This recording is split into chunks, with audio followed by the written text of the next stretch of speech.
Hi friends, இன்றைக்கி நம்மளோட panandpots சேனலில் ஒரு டிஃப்ரெண்ட்டான பிரியாணி ரெசிபி பார்க்க போகிறோங்க. ரொம்ப புதுசாக இருக்கும் இந்த ரெசிபி. டேஸ்ட்டும் பார்த்திங்கன்னா ரொம்ப ரொம்ப சூப்பராக இருக்கும். இன்றைக்கி நம்ம வந்து கீரையும் அதுக்கப்புறமா சின்ன உருளைக்கிழங்கு இருக்கும் இல்லையா, அது சேர்த்து ஒரு பிரியாணி நான் உங்களுக்கு செஞ்சு காட்ட போகிறேன். கீரை ரொம்ப சாப்பிடாதவங்களுக்கு இந்த மாதிரி நீங்கள் செஞ்சு கொடுத்தீங்க அப்படின்னா அதோட டேஸ்ட் வந்து ரொம்ப சூப்பராக இருக்கும்.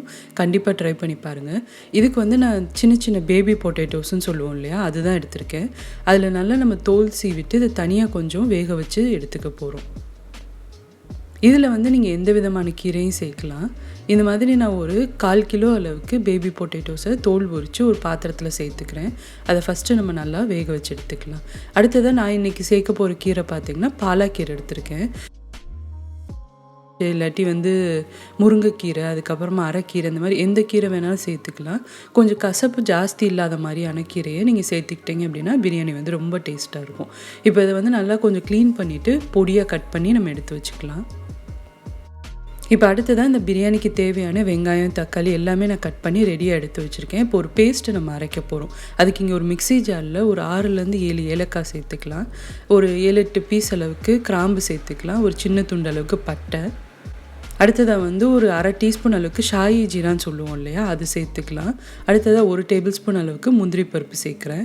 அடுத்ததாக காரத்துக்கு ஏற்ற மாதிரி ஒரு 4 பச்சை மிளகாய் சேர்த்து இதனால் நீங்கள் வந்து கோர்ஸாக அரைச்சி எடுத்துக்கணும். இப்போ நம்ம வந்து சாதத்தை தனியாக கொஞ்சம் வேக வைக்க போகிறோம். நார்மல் தம் பிரியாணிக்கு மாதிரியே தான். அதுக்கு வந்து பாஸ்மதி அரிசி ஒரு கப் அளவுக்கு நான் வந்து தண்ணியில் 1/2 மணி நேரம் ஊற வச்சுருந்தேன். நல்லா அரிசி ஊறினதுக்கப்புறமா இந்த மாதிரி நம்ம ஒரு 3/4 பாகம் வரைக்கும் இதை வேக வச்சு எடுத்துக்க போகிறோம். இப்போ இங்கே பிரியாணி செய்கிறதுக்கு நான் ஒரு பேன் சூடு பண்ணியிருக்கேன். அதில் ஒரு 3 டேபிள் ஸ்பூன் அளவுக்கு நெய் சேர்த்துருக்கேன். 1 டீஸ்பூன் அளவுக்கு எண்ணெய். அது நல்லா சூடானதுக்கப்புறமா ஒரு 2 பிரிஞ்சி இலையை சேர்த்து தாளிச்சிடலாம். அதுக்கப்புறமா நம்ம அரைச்சோம் இல்லையா, அந்த பேஸ்ட்டை வந்து அதில் சேர்த்துக்கோங்க. கூடவே ஒரு டீஸ்பூன் அளவுக்கு இஞ்சி பூண்டு பேஸ்ட்டும் சேர்த்து நல்லா நம்ம வந்து வதக்க போகிறோம். இதோட பச்சை வாசம்லாம் உங்களுக்கு நல்லா போகணும், அந்தளவுக்கு வதக்கணும். இது வந்து சரியாக நீங்கள் வதக்கலை அப்படின்னாலுமே உங்களுக்கு பிரியாணி வந்து டேஸ்ட்டு நல்லா இருக்காது. ஸோ இப்போ இது வந்து நல்லா வதங்கட்டும். நம்ம சேர்த்த எண்ணெய், நெய் எல்லாமே நல்லா பிரிஞ்சு வர வரைக்கும் வதக்கிக்கோங்க. இப்போ பாருங்கள், நம்ம சேர்த்த பேஸ்ட்லேருந்து நெய்யெல்லாம் நல்லா பிரிஞ்சு வந்துருச்சு. இந்த ஸ்டேஜில் நான் ஒரு பெரிய சைஸ் வெங்காயத்தை நீல வாக்கில் பொடியாக அரைஞ்சி வச்சுருக்கேன். அது இதில் சேர்த்துக்கோங்க. வெங்காயம் சேர்த்ததுக்கப்புறமா இது நல்லா கொஞ்சம் சாஃப்ட் ஆகணும். அந்தளவுக்கு வந்து நம்ம வதக்க போகிறோம். நீங்கள் இதுக்கு பதிலாக நீங்கள் கொஞ்சம் நல்லா பொடியாக நறுக்கின வெங்காயம் கூட சேர்த்துக்கலாம், அதுவும் நல்லாயிருக்கும். ஸோ இப்போ வெங்காயம் வந்து நம்மளுக்கு நல்லா சாஃப்ட் ஆகட்டும். அதுக்கப்புறமா மிச்ச பொருள்லாம் சேர்க்கலாம். இப்போ வெங்காயம் நல்லா வறுபட்டுச்சு. இதில் நம்ம வந்து ஒரு கப் அளவுக்கு புதினா கொத்தமல்லி சேர்த்துக்கலாம். அடுத்ததாக ஒரு பெரிய சைஸ் தக்காளியும் நான் நீல வாக்கில் அரைஞ்சி வச்சுருந்தேன், அதே இதில் சேர்த்துக்கோங்க. இப்போ தக்காளி வந்து நல்லா சாஃப்ட் ஆகணும், அந்தளவுக்கு இதை வந்து வதக்கிக்கலாம். இந்த பர்டிகுலர் தம் பிரியாணிக்கு நம்ம கொஞ்சம் தக்காளி சேர்த்து பண்ணுறோம். யூஸ்வலாக தம் பிரியாணிக்கு தக்காளி சேர்க்க மாட்டோம். பட் இந்த பிரியாணிக்கு சேர்த்து பண்ணுறப்போ ரொம்ப நல்லாயிருக்கும். ட்ரை பண்ணி பாருங்கள். அதோட புளிப்புத்தன்மை வந்து அந்த பிரியாணிக்கு ஒரு நல்ல டேஸ்ட்டு கொடுக்கும். இப்போ தக்காளி வந்து நல்லா வறுபட்டுருச்சு. அடுத்ததாக நம்ம வேக வச்சு இல்லையா, அந்த உருளைக்கிழங்கு இதில் சேர்த்துடலாம். இது வந்து நான் முழுசாக குலைவாக வேக வைக்கல, ஒரு 3/4 பாகத்துக்கு தான் வேக வச்சுருக்கேன். ரொம்ப குலைவாக வேக வச்சிங்க அப்படின்னா பிரியாணி தம்மில் வைக்கிறப்போ அது ரொம்ப குழஞ்சிரும், உங்களுக்கு உடஞ்சி போன மாதிரி ஆகிடும். அதனால் 3/4 பாகம் மட்டும் வேக வச்சு எடுத்துக்கலாம். இப்போ அந்த எண்ணெயில் நல்லா வதக்கினதுக்கப்புறமா நம்ம நறுக்கி எடுத்து வச்சுருக்க கீரையை சேர்த்துக்கலாம். நான் வந்து இன்றைக்கி நல்ல ஒரு 3 கப் அளவுக்கு கீரை சேர்த்துக்கிறேன். கீரையோட அளவு பார்த்திங்கன்னா உங்களோட ப்ரிஃபரன்ஸ் தான். நீங்கள் வந்து கம்மியாக வேணும்னா சேர்த்துக்கலாம், இல்லை இன்னும் ஜாஸ்தி வேணும்னா கூட சேர்த்துக்கலாம்.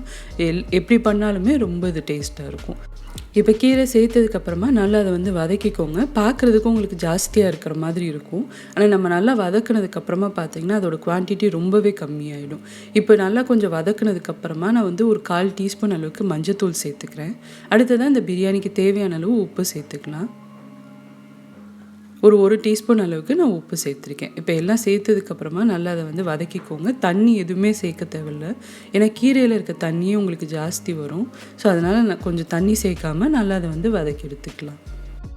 இப்போ பாருங்கள், கீரையெல்லாம் நல்லா வதக்குனதுக்கப்புறமா உங்களுக்கு தண்ணி ஜாஸ்தி வந்திருக்கு பார்த்தீங்களா. இதில் வந்து நல்லா கெட்டி தயிராக ஒரு 2 டேபிள் ஸ்பூன் அளவுக்கு தயிர் சேர்த்துக்கோங்க. தயிர் சேர்த்ததுக்கப்புறமா நல்லா அதை வந்து மிக்ஸ் பண்ணிடலாம். இப்போ நம்ம வந்து ஒரு விஷயம் பண்ண போகிறோம். இந்த தம் பிரியாணியில் அப்படியே நம்ம வந்து அரிசியை சேர்த்துறாமல் இந்த போர்ஷனை பாதியாக நம்ம பிரிச்சுட்டு லேயர் மாதிரி தம் பண்ண போகிறோம். ஸோ அப்படி செய்கிறப்போ உங்களுக்கு அந்த மசாலாவோட ஃப்ளேவர் எல்லாம் நல்லா இறங்கியிருக்கும். ஏன்னா அதில் வந்து நம்ம பச்சை மிளகாவோட காரம் மட்டும்தான் சேர்த்துருக்கோம். ஸோ அதனால் நீங்கள் வந்து டேரெக்டாக ரைஸ் எல்லாத்தையும் மேலே எல்லாம் சேர்க்காம பாதி பாதியாக பிரித்து சேர்த்துக்கோங்க. ஸோ அதனால் நல்லா வெந்ததுக்கப்புறமா நான் வந்து குவான்டிட்டி பாதியை வந்து தனியாக ஒரு பவுலில் எடுத்துக்கிறேன். இப்போ பாருங்கள், கீழே வந்து ஒரு லேயர் நான் வச்சுருக்கேன் மசாலா, உருளைக்கிழங்கு எல்லாமே. அதில் வந்து நம்ம 3/4 வேக வச்சோம் இல்லையா பாஸ்மதி அரிசி, அதை வந்து இதில் சேர்த்துக்கோங்க.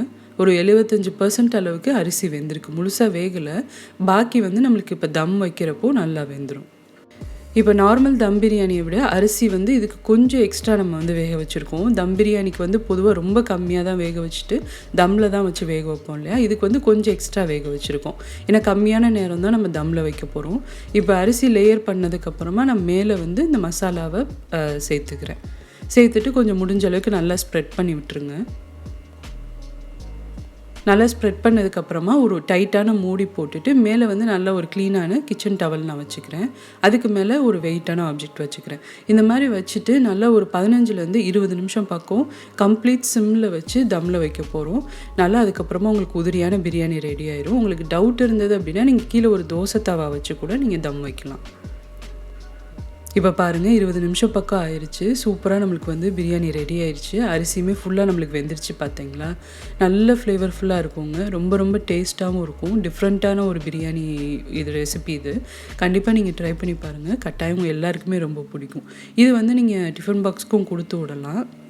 ரொம்பவே நல்லாயிருக்கும் ஆறுனா கூட. ஸோ ஒரு ஷார்ப்பான கரண்டி எடுத்து மெதுவாக அந்த மாதிரி மிக்ஸ் பண்ணி விட்டுட்டு சர்வ் பண்ணுங்கள். ரொம்ப டேஸ்ட்டான ஒரு டிஃப்ரெண்ட்டான பிரியாணி ரெடி ஆயிடுச்சு. இதுக்கு வந்து நீங்கள் ரைத்தா இல்லாட்டி நல்ல ஒரு ஃப்ரை ஐட்டம் ஏதாவது வந்து சைட் டிஷ்ஷாக சர்வ் பண்ணலாம். ரொம்ப ரொம்ப நல்லாயிருக்கும். ட்ரை பண்ணி பார்த்துட்டு உங்களுக்கு எப்படி வந்துச்சுன்ற ஃபீட்பேக் அண்ட் கமெண்ட்ஸை மறக்காம என் கூட ஷேர் பண்ணிக்கோங்க. இந்த ரெசிபி பிடிச்சிருந்தது அப்படின்னா இந்த வீடியோக்கு ஒரு லைக் கொடுங்க. சேனலுக்கு இன்னும் சப்ஸ்கிரைப் பண்ணாதவங்க மறக்காமல் panandpots சேனலுக்கு சப்ஸ்கிரைப் பண்ணுங்கள். இதே மாதிரி நிறைய இன்ட்ரெஸ்டிங்கான ஈஸியான ரெசிபீஸோட அடுத்து உங்களை நான் மீட் பண்ணுறேன். panandpots, fuel for life.